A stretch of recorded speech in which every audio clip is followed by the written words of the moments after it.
Viewers আসসালামু আলাইকুম, গুপ্তবিদ্যা সন্ধান ইউটিউব চ্যানেলে সবাইকে স্বাগতম। তো তাবিজ কবজ কীভাবে লিখতে হয়, গোপন রহস্যগুলো আপনাদের মাঝে ফাঁস করে দেই। তাবিজ যদি 100তে 100 আপনারা কাজ করতে চান, তাহলে ওটা প্রত্যেক মাসে একটা করে অমাবস্যায় একটা করে পূর্ণিমা আসে, ওই দিনটাতে আপনারা তাবিজ লিখবেন।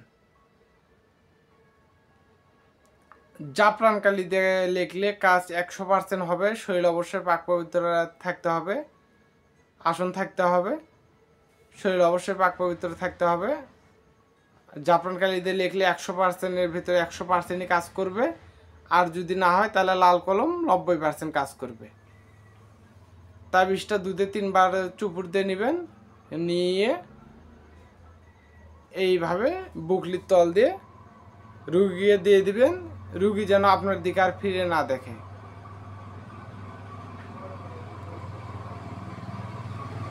তো এগুলো নিয়ম মেনে যদি কাজ করা হয়, কাজের ফল আসবে না কেন, 100% কাজের রেজাল্ট আসবে।